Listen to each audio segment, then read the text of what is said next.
김윤경의 생생경제. 안녕하세요. 김윤경입니다.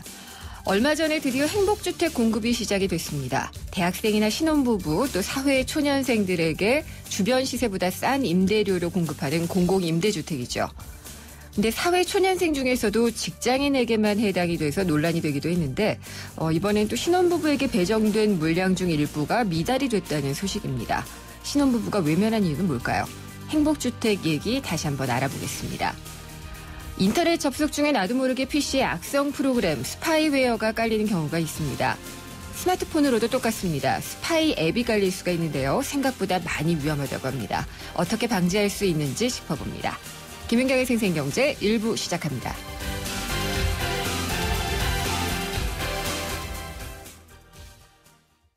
여기도 핫딜 저기도 핫딜 어디가 싼 거야?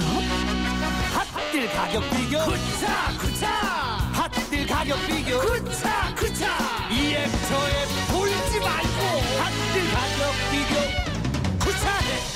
쿠차해요. 지금 쿠차 앱을 다운받으세요. 핫딜 가격 비교 쿠차. 방을 구하는 당신, 무작정 발품 팔다 얻은 무릎 통증, 허위 매물에 낚인 마음의 상처, 아이고, 직방으로 해결하십시오.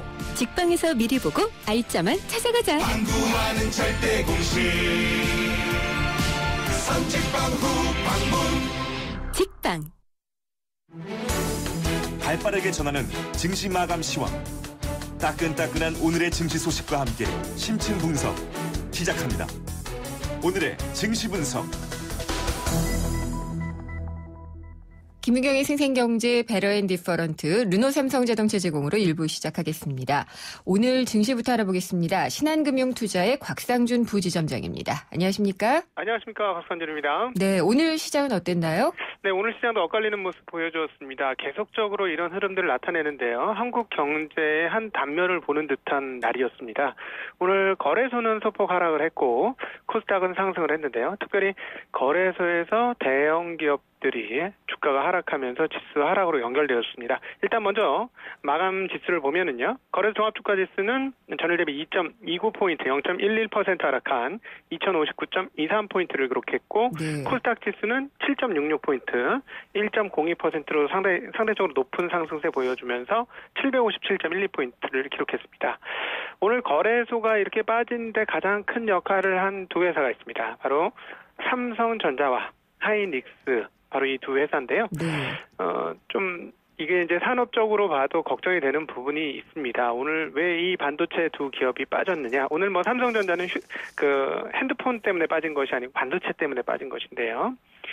중국의 청화 유니그룹이라는 회사가 있습니다. 네.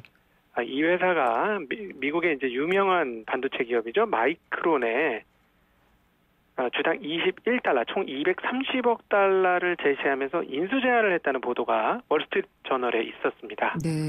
네, 그렇게 되면은 이제 사실 뭐 다른 업종과 업황에서도 상당히 그런 부분이 있습니다만 중국의 제조업이 굉장히 빠르게 치고 올라오면서 한국 기업들을 굉장히 위협하는 그런 상황인데 전 세계적으로 독보적인 시장 지위를 가지고 있는 반도체마저도 중국이 이렇게 접어들면 어떻게 하겠느냐라는 우려와 함께 해당 업종의 대표주인 삼성전자와 하이닉스가 각각 3%와 6%의 큰 폭 하락을 했습니다. 그래서 이런 부분이 시장 하락으로 연결되었다 이렇게 볼 수 있겠고 대형주들이 이렇게 약세를 나타내자 역시 틈새 시장은 계속 열리고 있습니다.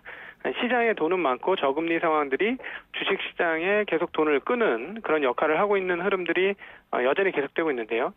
경기와 관련된 경기 민감주들이 제대로 시세를 못 내자 다른 틈새로 돈이 비집고 들어가는 그런 형국이다 이렇게 볼 수 있는데 음식료 업종이 오늘 굉장히 강한 모습 보여주었습니다. 그래서 드디어 크라운제가는 연초만 해도 20만 원대 이런 회사가 이제 곧 80만 원을 바라보는 그런 상황까지 왔고요. 네. 음식료 업종이 전체적으로 굉장히 강한 모습을 보여줬습니다. 그리고 대형주에서는 그동안 계속적인 약세를 보여주었던 포스코를 비롯한 철강 업체들이 소폭 상승하는 모습도 눈에 띄는 그런 흐름이었습니다. 네, 음식료 업종은 이걸 뭐 경기 방어주로 봐야 되나요? 네, 그렇죠. 경기 방어주라고 볼 수 있겠고요. 또 하나는 최근에 바이오 제약에서도 보여주었고 보여주었고 화장품에서도 보여주었습니다만은 한국에서만 장사를 할 뿐만 아니라 장사를 잘하면 해외에서도 장사를 할 수 있죠. 대표적인 기업이 오리온이나 뭐 이런 기업들이 과거에 그런 모습을 보여주었는데요. 네. 그러다 보니까 오히려 과거에는 뭐 그냥 뻔한 기업이다라고 생각했는데 오히려 해외 수출, 특별히 중국에 수출하면서 해외 수출 가능성이 있고 그로 인해서 성장 가능성이 있다라는 인식이 만들어졌고 그런 쪽으로만 계속해서 자금이 지금 들어가고 있습니다. 그런 업종을 이렇게 나열해 보자면 먼저 화장품이 그런 모습을 보여주었고요. 그다음에 기술 수출을 한 바이오 제약이 좀 그런 모습을 보여주었고 게임주들이 그런 모습 보여주었고 또 음식료도 그런 대상 중에 하나다 이렇게 말씀드릴 수 있겠습니다. 엔터주도 그렇고요. 네, 코스닥 쪽에서는 뭐 업종이나 종목 중에 어떤 게 좀 눈에 띄었나요? 네, 최근에 좀 바통이 이어지느냐 마느냐 이런 흐름이었는데 역시나 그래도 여전히 바이오 제약주들이 상대적으로 강세를 보여주었습니다. 좀 엇갈리는 모습을 보여주긴 했습니다만 그래도 바이오 제약이 강세였다라는 것은 여기 시세가 다 끝나지 않았다라는 모습으로 읽혀던 부분이고요. 네.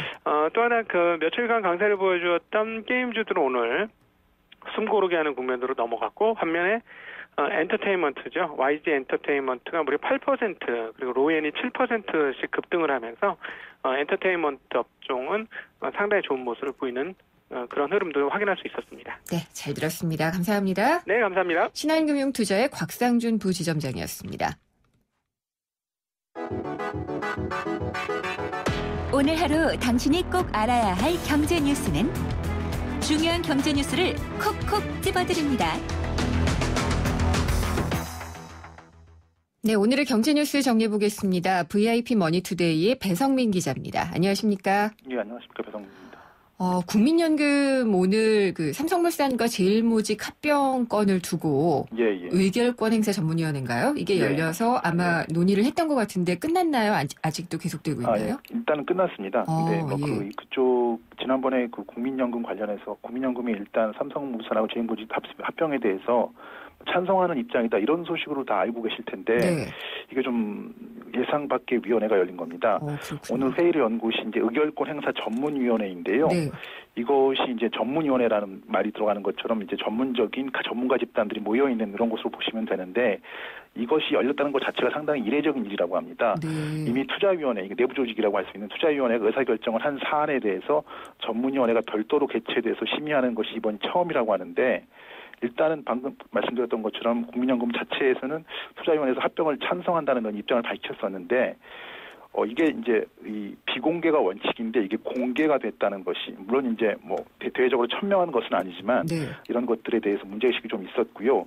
국민연금 지침을 보면 이제 공단이 기금 운영 정보를 투명하게 공개하되 금융시장 안정에 부정적 영향을 미칠 우려가 있을 경우에는 정보 공개를 제한한다 이런 규정이 있다고 합니다. 그래서 이제 오늘 회의가 열렸던 투자위원회 의결권 행사 전문위원회 같은 경우에는 정부와 사용자단체, 근로자단체, 지역가입자단체, 연구기관들이 추천한 외부 인사들 9명으로 구성되어 있는데 뭐 근로자단체라든지 소위 진보적인 성향을 가진 인사들이 이런 국민연금 투자위원회의 결정이 좀 문제가 있는 것 아니냐라고 문제를 제기하면서 회의 자체가 열린 그런 성격입니다. 그 기구의 그러니까 전문위원회의 구성원들은 공개가 돼 있나요? 네, 공개가 돼 있는데요. 뭐 대학 교수분도 있고 뭐 교수분들 중에서도 뭐 상대적으로 뭐 컬럼이나 이런 것을 통해서 보면 이제 친기업적인 성격을 가지신 분들도 있고 때로는 좀 이제 뭐 다른 성향을 가지신 분들도 있는데 사용자 단체라든지 뭐 이런 근로자 단체 이런 성향도 다 다를 수 있지 않습니까? 그렇죠. 이제 오늘 회의를 주도하신 분들은 이제 근로자 단체 쪽에서 문제를 제기한 것으로 이렇게 알려지고 있는데 일단은 뭐 그래도 국민연금의 입장은 바뀐 것이 없다 이렇게 알려지고는 있지만 국민연금 내에서도 의견이 갈리는 만큼 아무튼 최종적인 이제 합병과 관련된 주총일까지 계속 좀 이렇게 논란이 될 것은 분명히 보입니다. 오늘 끝나고 뭔가를 발표한 건 있나요?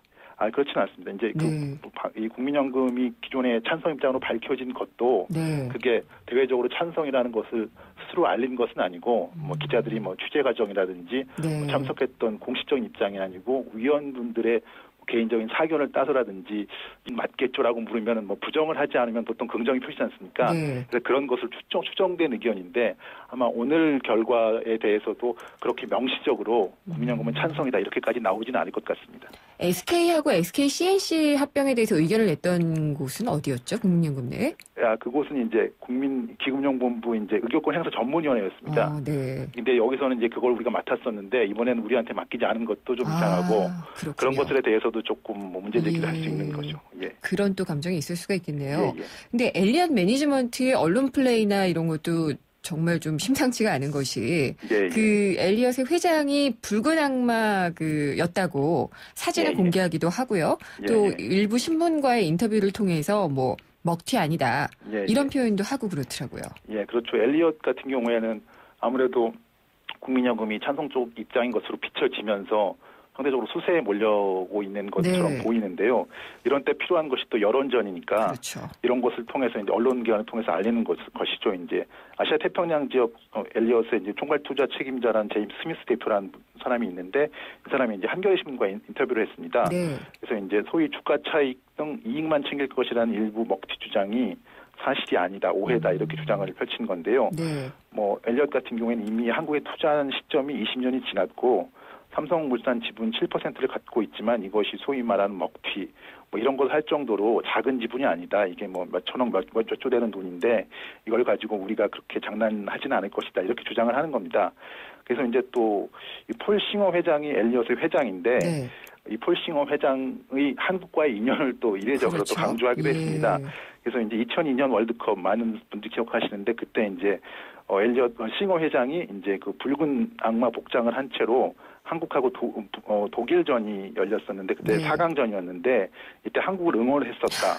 실제로 붉은 악마 복장을 한 채로 찍은 사진도 있다. 이렇게 공개됐습니다. 합성은 아니겠죠?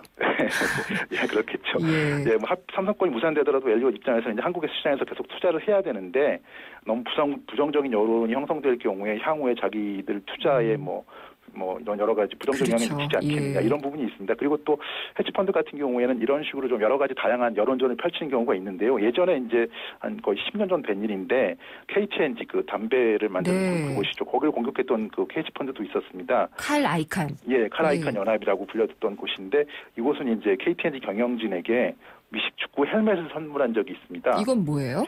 그래서 이제 뭐 여러 가지 미식축구라는 게 미국에서 인기 있는 스포츠니까 그걸 뭐 선물함으로써 이제 정중한 호의의 뜻으로 선물했다는 그런 의견도 있었고 또 우리가 이렇게 미식축구가 뭐 이렇게 몸에서 몸끼리 부딪히는 그런 남성적인 스포츠니까 우리가 꼼수를 부리지 않는다. 정정당당하게 한번 붙어보자. 이런 의미도 있었다고 하는데 뭐 그 뒤로 이제 카라이컨 펀드 같은 경우에도 빠져나왔습니다. 결국에는.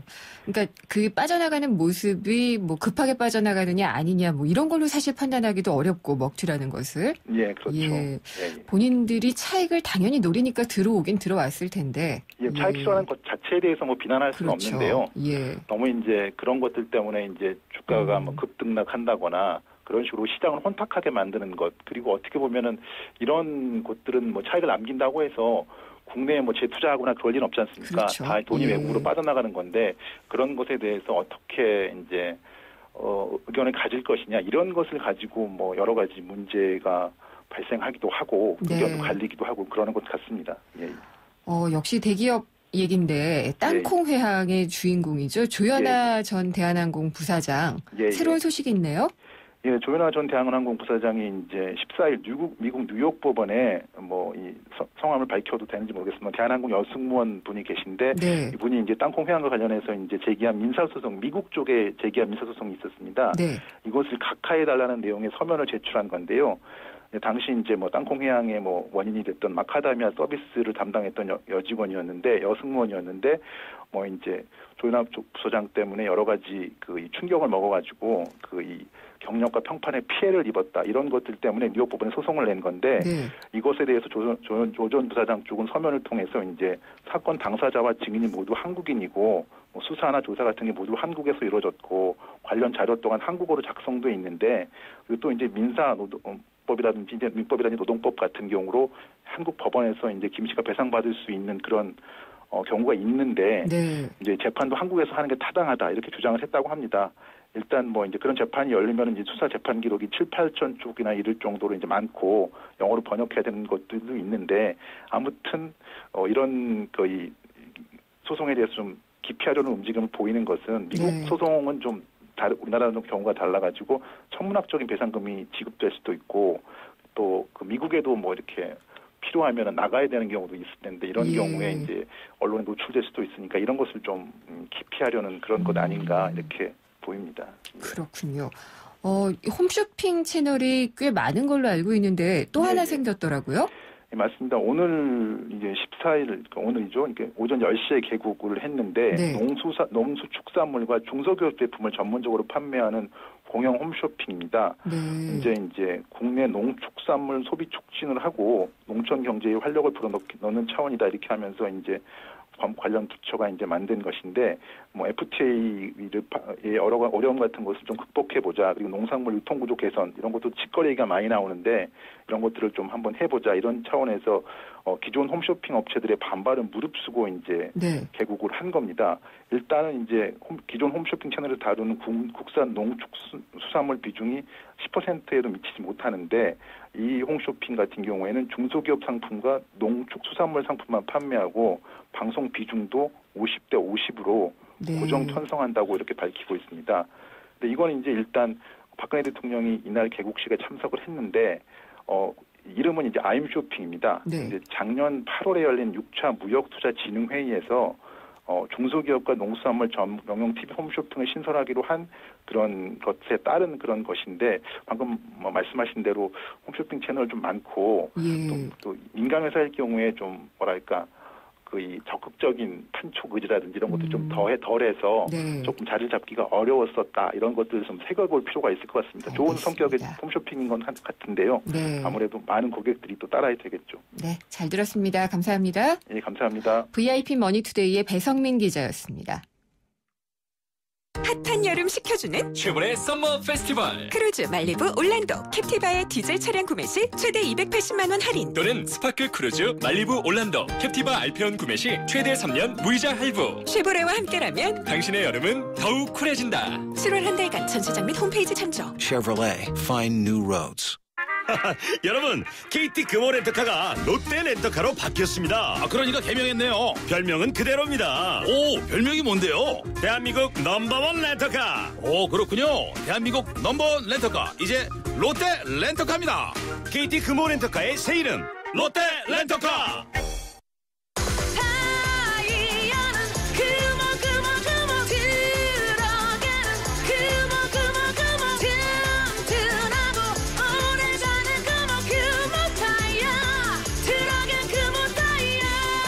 타이어의 히트 상품 매장에서 RA50을 찾으세요. 금호 타이어. 네, 방금 전에 들어온 소식인데요. 이란 핵 협상이 역사적인 타결을 했다고 합니다. 자세한 소식은 들어오는 대로 뉴스 시간에 알려드리도록 하겠습니다. 그리고 오늘도 생생경제에서 청취자분들을 위해 풍성한 선물을 준비를 해놓고 있는데요. 참 쉬운 중국어 문정아 중국어에서 드리는 10만 원 상당의 온라인 수강권 있습니다. 또 동대문 디자인 플라자 DDP에서 열리고 있는 앤디 워홀 라이브전 관람권을 한 분당 4장씩 드리고요. 365일 신나는 도심 속 꿈의 놀이터 일산 원마운트에서 드리는 워터파크 티켓 2매도 보내드리고 있습니다. 생생경제에 대한 의견을 보내주신 분들 중에 저희가 추첨을 해서 보내드리고 있는데요. 문자는 짧은 건 50원, 긴 건 100원의 정보 이용료가 부과됩니다. 유료 문자 우물정의 0945번, 우물정의 0945번으로 보내주시면요. 추첨을 통해서 선물을 보내드리겠습니다. 생생경제 1부 함께 하셨고요. 잠시 후 광고 듣고 2부로 찾아오겠습니다.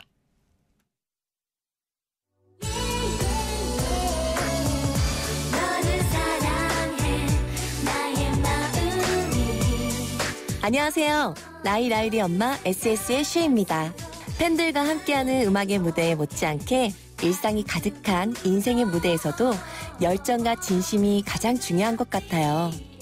24시간 열정과 진심으로 채운 음악, 뉴스, 시사 프로그램까지 94.5MHz YTN 라디오는 가장 감동적인 삶의 무대입니다.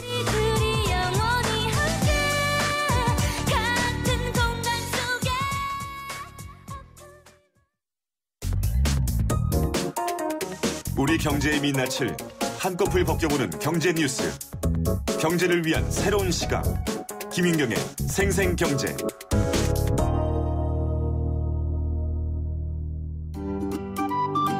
YTN 생생경제와 한국전파진흥협회가 함께하는 2015 프로젝트 집앤잡 제1탄 최고의 복지는 안정적인 주거다. 2015년 우리네가 살고 있는 집의 모습을 직접 찾아갔습니다. 집앤잡, 오늘은 깔세에 대해 알아보겠습니다. 인근 공인중개사 사무실에 와서 공인중개사분하고 얘기 나눠보겠습니다. 일명 깔세라고 하던데 깔세가 무엇인지 좀 설명을 좀 해주세요. 단기간 임대 계약입니다. 단기간 임대 계약이 성사되는 이유는 뭘까요? 정식 임대차 계약 체결 전에 부득이한 사정으로 인하여 매장 자리를 내놓으면 그 매장을 필요로 하는 전차인이 있기에 성사됩니다. 단기간 임대 매장에 좀 특징이 있다면? 목돈을 들이지 않고 그 매장에서 짧은 시간에 최고의 매출을 올릴 수 있는 품목이 들어옵니다. 주변에도 이런 형태의 단기간 임대가 늘고 있나요? 이곳은 좀 어때요? 월세는 매년 오르고 경기도 좋지 않기에 늘고 있지는 않습니다. 예를 들어서 보증금 5천에 월세 200만 원, 임차인이 권리금 1억을 줘서 이 가게를 꾸몄을 시에 월세 200만 원 플러스 보증금 5천만 원, 권리 1억 5천에 대한 약 월 1구에서 1.5부로 환산을 하는데 지금은 약 1구에서 1.2부로만 환산이 됩니다. 그렇기 때문에 깔세로 운영하시게 되면 200만 원 플러스 1억 5천에 대한 1구에서 1.2부이자 약 350만 원에서 370만 원 정도로 약 측정이 되고 있습니다. 깔세가 가진 좀 위험성은 없을까요? 깔세 계약자 만기 시 조건 없이 퇴거하셔야 하는데 간혹 가다가 이행 날짜를 지키지 않는 경우가 간혹 있습니다. 또 다른 사람이 또 매장을 얻기로 계약이 됐는데도 불구하고 날짜를 안 지킬 경우에는 임차인이 손해를 감수하고 하기 때문에 그런 위험성이 좀 있습니다. 이 단기간 임대로 계약을 할 때 임차인이 좀 살펴봐야 할 게 있다면 어떤 게 있을까요? 사업자 폐지를 하지 마시고 반드시 임대인의 동의하에 하셔야 합니다. 직거래 시에는 좀 위험 부담이 있으시고 부동산 공인중개사를 통하셔서 하시면 그런 위험 부담은 많이 줄어듭니다. 지금까지 YTN 생생경제와 한국전파진흥협회가 함께하는 2015 프로젝트 집앤잡 깔세에 대해 살펴봤습니다.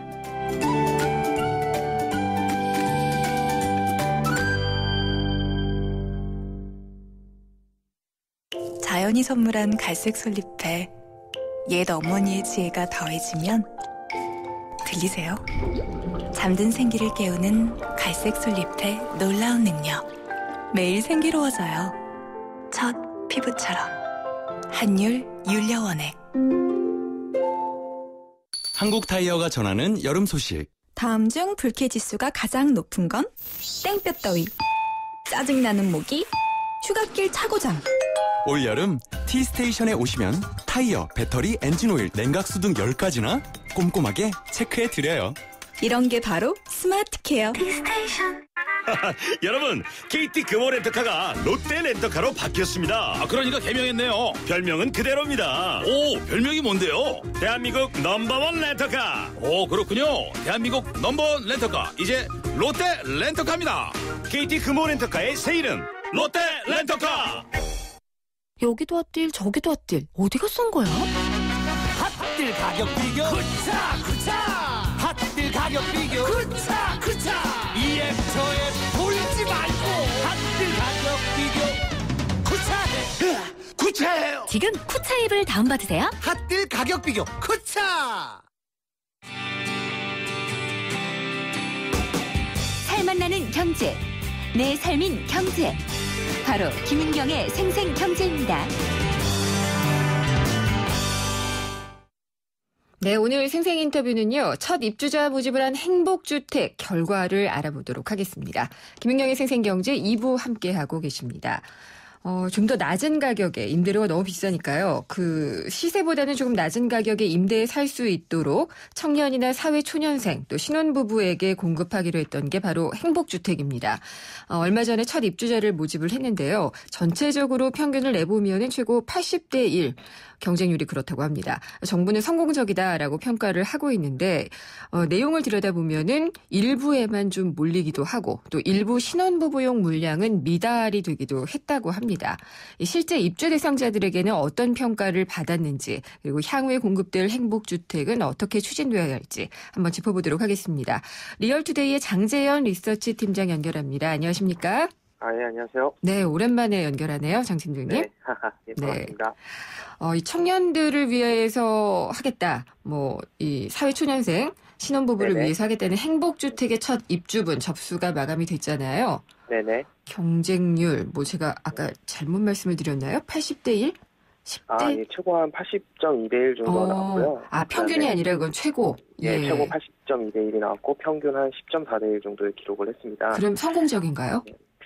글쎄요, 최근에 일반 분양하는 아파트들 자체도 이제 수십 대 1, 수백 대 1이 나오고 있는 상황에서는 실제 이 저렴한 주택을 특히 이제 서울시의 주요 지역에서 공급한다고 했을 때, 가정했을 때, 임대주택을 공급했을 때 이 정도 경쟁률이라고 한다면 사실 크게 주목을 받지 못했다고 저는 평가를 하고 있거든요. 아, 그래요? 예, 최저 3.3대 1 정도까지 나왔다고 한다면 사실은 이제 워낙 어떤 실수요청이라든지 혹은 전세 세입자, 월세 세입자들의 어떤 청약 열기가 그렇게 뜨거운 정도는 아니라고 생각이 듭니다. 지금 이번에 공급됐던 게 송파 삼전지구 있었고, 서초 내곡, 강동 강일, 그다음에 구로 천왕 이렇게 있었죠. 예. 그래서 총 한 4개 지구 한 847가구 정도가 공급이 됐고, 한 8,797명이 몰렸다고는 하는데, 실제 이제 800가구 정도에서 몰린 각 송파 3전이 40가구, 서초 내곡 87가구에서 이 주요 지역들이 한 120가구 정도 됐거든요. 네.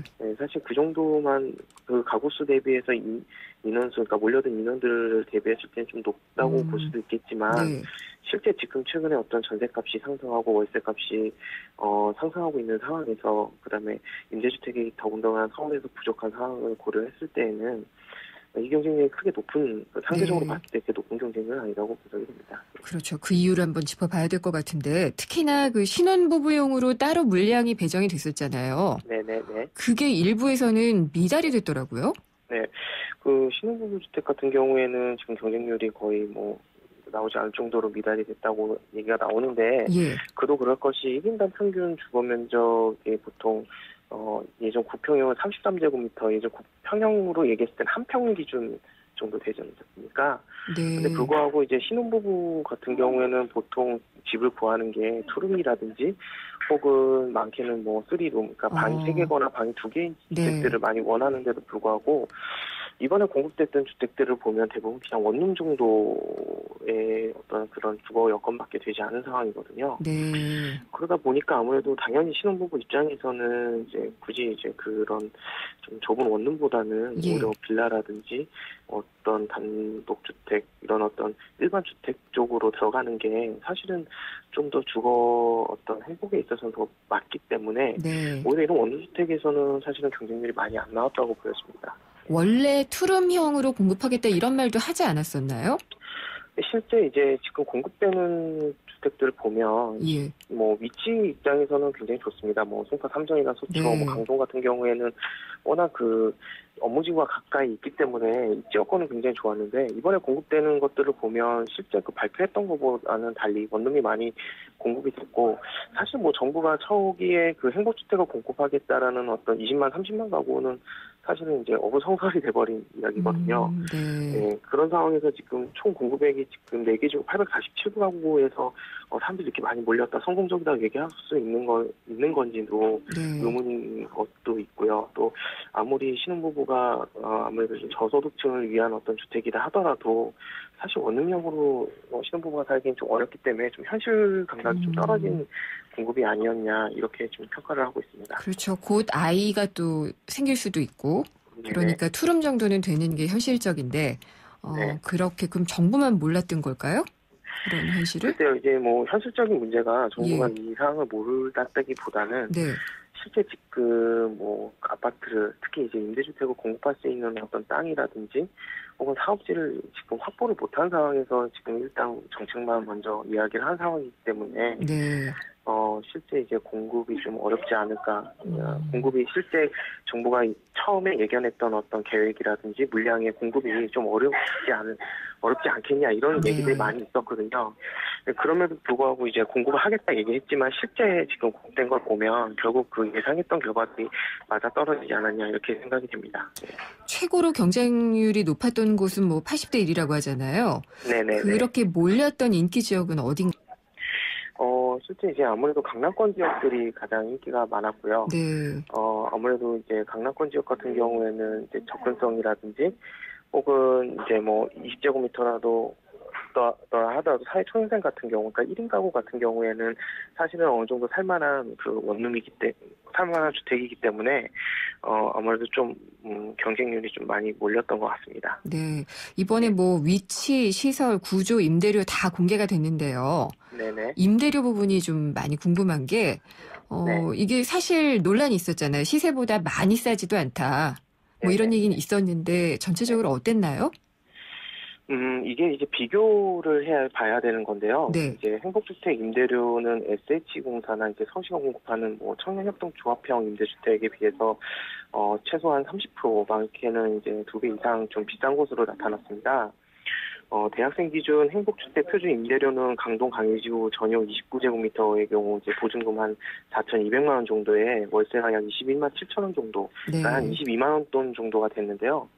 SH공사에서 그 대학생 희망하우징 임대료를 보면 강동 천호지구 같은 경우 전용 12제곱미터를 하더라도 보증금 100만 원, 월세 10만 원 정도 수준이거든요. 예. 그러니까 이 정도 수준을 봤을 때는 행복주택이 아무래도 약 1.5배 정도, 면적당 한 1.5배 정도가 비싼 것으로 나타났고요.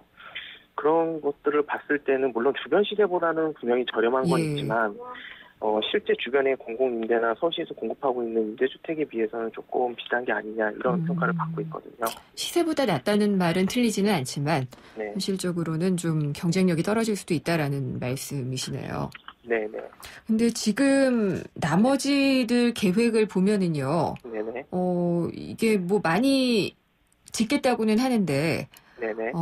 지정했던 시범지구 7곳 가운데 가저, 오류 2곳을 제외한 5곳 보면은 지금 착공조차 안 된 상태라고 하거든요. 네네. 예, 이렇게 늦어지고 있는 이유는 뭘까요? 아무래도 지금 정부가 사업 발표 당시 시범지구 7곳 가운데 약 한 5곳 정도가 사업 착공을 하지 못하고 있는데요. 네. 이게 보통 이제 철도 부지나 유수지 이런 것들에 대해서 이제 뭐 짓겠다 이렇게 처음에 계획상으로는 얘기를 했지만 실제 이제 유수지나 철도 부지 같은데 집을 지었을 때 아무래도 주민 반대라든지 혹은 지자체의 어떤 반대가 좀 높기 때문에 많이 못했던 것으로 예상이 됩니다. 그래서 결국에는 이제 정부가 이제 중앙정부에서 아무래도 이제 커뮤니케이션을 지자체라든지 그 주민들과 좀 많이 해서 그 서로 윈윈할 수 있는 전략들을 좀 펼쳤어야 되는데 무작정 일단 정책만 얘기하고 짓겠다고 얘기했지만 실효성, 그러니까 실제 주민들 같은 경우에는 사실 임대주택의 어떤 그 이미지가 많이 좋아졌다고는 하지만 어떤 집값 하락이라든지 어떤 지역 이미지를 좀 우려해서 반대하는 경우가 굉장히 많거든요. 그래서 이 강남구 수서역 주변에 조립식으로 행복주택을 지으려고 하는데 지역 주민들이 반대한다 이런 얘기도 나오는 건가 궁금하네요. 그 수서동 땅 지금 현재 수서역 이제 공영주차장이 들어갈 자리에 서울시가 이제 SH공사랑 출자해서 이제 신혼부부와 대학생을 위한 이제 임대주택을 건립하겠다 이렇게 얘기를 했는데 강남구에서 이제 반대를 했거든요. 결국에는 강남구 입장에서는 인근 지역에 임대주택도 많고 주민들이 반대한다 이런 이야기를 하고 있고 또 수서역이 이제 들었으면 KTX도 들어오고 하게 되면 주차 공간이 부족하기 때문에 주차 수요가 늘어날 것을 감안해서 주차장을 써야 된다 이렇게 얘기하고 있지만 아무래도 실상은 이제 지역에 어떤 임대주택이 들어왔을 때 어떤 문제점들을 예상해서 미리부터 반대하는 걸로 볼 수 있거든요. 그래서 이런 것들을 좀 해결하기 위해서는 아무래도 이제 지역 경제 활성화를 위한 어떤 복합단지 개발이나 문화공간 조성 등 그러니까 이런 대안과 함께 그 임대주택을 만들어야 되는데 그렇겠죠. 오히려 그냥 임대주택만 딱 만든다고 하니까 아무래도 지역 주민의 좀 반대가 심했던 것으로 예상이 됩니다. 네, 잘 들었습니다. 감사합니다. 네, 고맙습니다. 리얼투데이의 장재현 팀장이었습니다.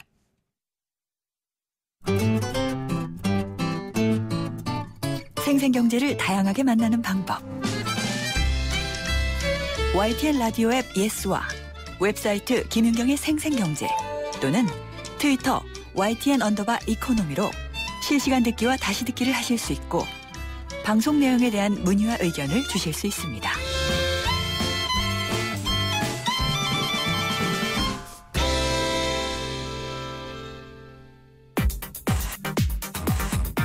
모르면 당하는 경제 법률 생생로펌. 네, 어려운 법률을 알면 힘이 됩니다. 생생로펌 시간이고요. 법무법인 조율의 신용진 변호사 나오셨습니다. 안녕하십니까? 네, 안녕하십니까? 바쁘시죠? 바쁜데도 예. 불구하고 나왔습니다. 네. 오늘 알려주실 게 이 성형수술을 계획하고 있는 분들에게 조언을 해주신다고요. 네네. 네. 근데 성형수술하면은 보통 이제 부작용을 많이 우려를 하게 되잖아요. 예. 근데 부작용 없이 수술을 받을 수 있다면 좋겠지만 그렇지 못한 게 또 현실이고요. 그런 경우에 성형수술을 했다가 부작용을 본 경우 법적으로는 어떻게 조치를 취할 수가 있나요? 네, 일단 성형수술도 역시 법적으로는 의료행위의 일종이기 때문에요. 네. 의사가 설명해야 될 의무가 있습니다. 의사의 설명 의무라는 거는 환자가 치료 관련한 행위에 대해서 선택할 수 있는 기회를 보장받는다라는 그러한 의미의 그 권리인데요. 그러니까 예컨대 이런 겁니다. 이런 부작용이 있을 수 있다라는 걸 내가 알았으면은 저는 그냥 이 얼굴로 살았을 거예요. 라고 만약에 네네. 환자가 의사한테 말할 수 있는 상황이었다면 그 경우에는 의사가 설명 의무를 다하지 않은 게 되는 거죠. 이거 금융상품 판매할 때 그 불안전 판매랑 비슷한 거군요. 네, 그렇습니다. 네. 설명해야 될 그 의무가 규정된 그 법률이 굉장히 많은데요. 그중에 대표적인 게 바로 이 의료행위고요.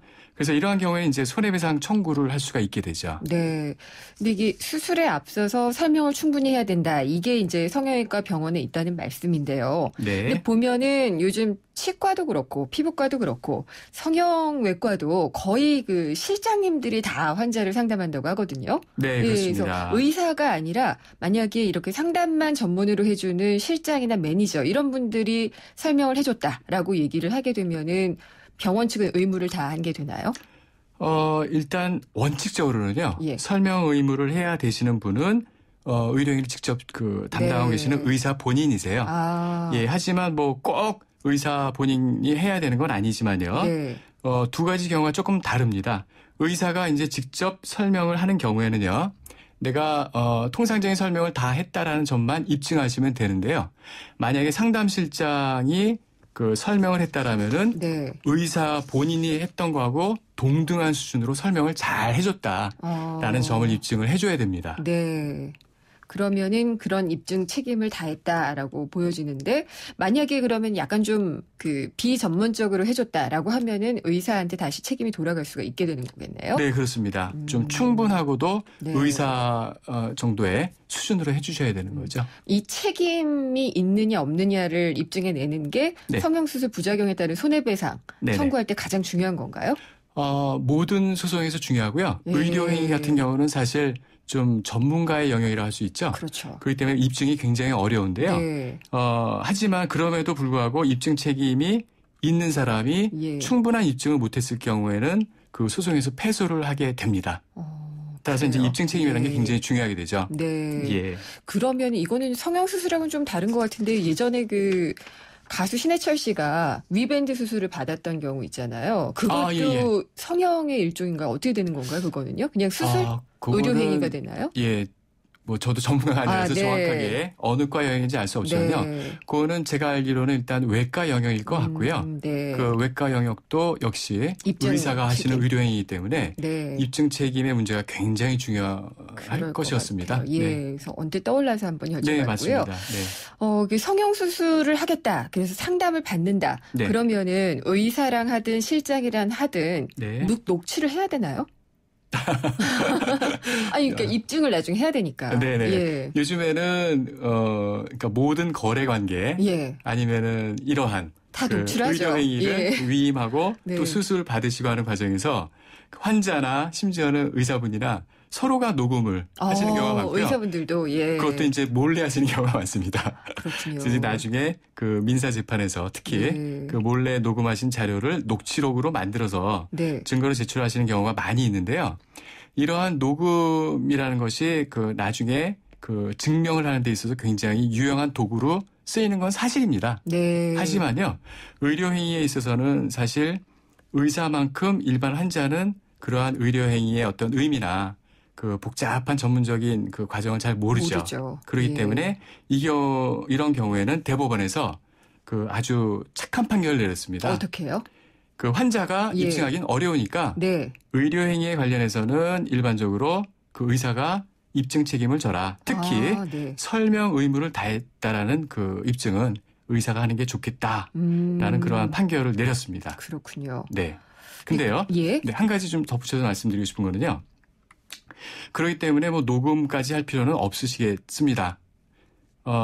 하지만 병원에서 요즘에는 이제 그걸 대비해서 확인서나 동의서를 많이 받고 계세요. 사인하라고 했겠죠. 네, 맞습니다. 자기네가 이제 설명 의무를 다했다는 점을 증명하기 위해서 그런 거에 사인을 하세요라고 하는데요. 사인을 하시기 전에는 내가 설명을 들었던 내용과 동일한 것인가? 라는 거를 확인한 다음에 사인을 하시면 되겠습니다. 정말 확인을 해야겠군요. 네, 모르는 게 있으면 그 자리에서 다 물어보고 이렇게 해야 되겠네요. 맞습니다. 근데 이게 좀 추상적이긴 해서 실제 사례로 설명을 해주시면은 더 좋을 것 같아요. 네네. 뭐 요즘 그 많이 하는 게 보톡스 같은 것들 많이 맞잖아요. 간단하게 뭐 점심시간에 맞을 수 있다 막 이렇게들 홍보를 하더라고요. 네. 근데 그럴 때는 의사가 어떤 설명을 해야 되나요? 예, 보톡스를 예를 들어 설명드리면요.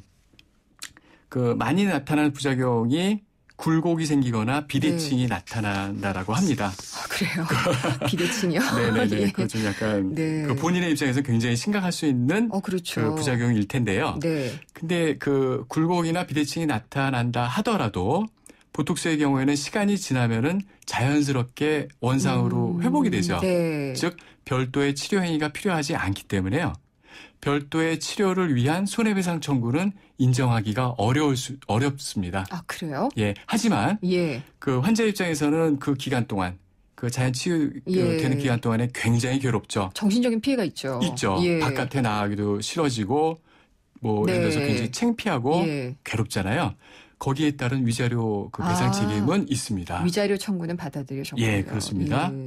그리고 이제 피부과에서도 하고 성형외과에서도 하고 하는 것 같은데 뭐 효도하세요 이러면서 그 어른들 검버섯 제거 수술을 받게 해드려라 이렇게도 상품을 판매를 하더라고요. 이거 참 내가 안 해드리면은 우리 부모님만 불효자를 두신 건가라는 생각이 들 정도인데 이런 것은 그러면은 자녀분들이 상품을 사게 되면 설명 의무를 누가 들어야 되는 건지도 좀 궁금하고 그렇네요. 아, 그렇습니다.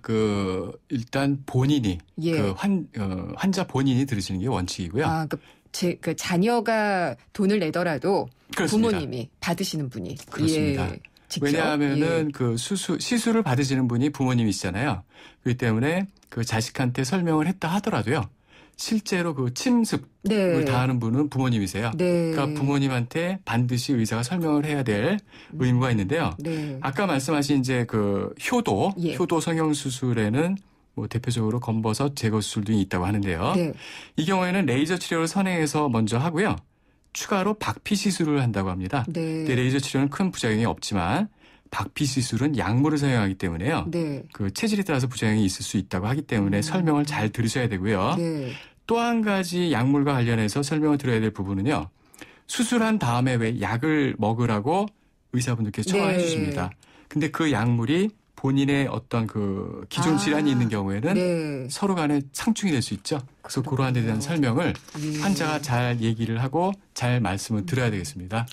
부작용이 없는 게 가장 좋겠지만 사람의 일이 또 그렇지가 않잖아요. 그래서 부작용이 나타났다. 그러면은 가장 먼저 취해야 할 조치는 어떤 건가요? 일단 만약에 증거가 없다라고 한다라면요. 어떠한 변호사라도 아마 그 손해배상 책임 소송에서 이기기는 어려울 겁니다. 제가 이런 말씀을 드리는 이유는요. 스스로 증거를 먼저 확보하셔야 됩니다. 그 증거를 확보하시는 것 중에서 1차적으로 중요한 거는 진료기록부이고요. 진료기록부는 환자가 의사한테 사본을 요청할 권리가 의료법에 명시가 되어 있습니다. 그래서 요청하셔서 그 복사를 받으시면 되고 전자방식과 수기진료기록부가 있는데요. 수기진료기록부는 복사를 받으시고요. 전자방식은 CD 같은데 요즘에 많이 저장을 해서 주니까요. 그런 걸 받아 놓는 게 가장 먼저 되겠습니다. 해야지 될 대처겠군요. 말씀 감사합니다. 네, 감사합니다. 법무법인 조율의 신용진 변호사였습니다. 희망은 빛나는 미래죠. 희망은 잊었던 나의 꿈. 희망은 활기찬 노후지. 희망은 행복한 저 기은 위생과 함께 희망을 노래해요. 희망을 채우는 평생은행 IBK 기업은행. 왜 뉴트리라이트 더블X는 DNA 건강까지 생각할까요? 매일 유해산소가 우리 몸의 DNA를 공격하기 때문이죠. 비타민과 무기질, 식물 영양소를 담은 더블X. 항산화를 통해 DNA 건강까지 생각합니다. 81년 식물 영양소 전문가. 건강기능식품 광고입니다. 사장님, 우리도 화상회의 되면 좋겠어요. 전자결제도요. 회사 메일도요. 우리같이 작은 회사가 그걸 어떻게 다 해? 올레 비즈메카가 있잖아요. 중소기업에 필요한 IT 솔루션을 부담 없이 간편하게. 올레 비즈메카. 문의 080-2580-007. 올레. 카누 아이스 아메리카노, 카누 아이스 라떼, 카누 아이스 카푸치노. 얼음과 카누 싱글샷만 있으면 여름에도 카누를 다양하게. 카누라면 어떻게 즐겨도 맛있으니까. 세상에서 가장 쿨한 카페 카누. 된다 안심이 된다 KB 가족이 된다. 당신의 안심과 당신의 희망을 위해 LIG 손해보험이 KB금융그룹의 가족이 됩니다. LIG 손해보험의 새 이름 KB손해보험. 김윤경의 생생경제 2부 포스코와 함께 하셨습니다. 4시 뉴스 듣고요. 생생경제 3부로 돌아오겠습니다.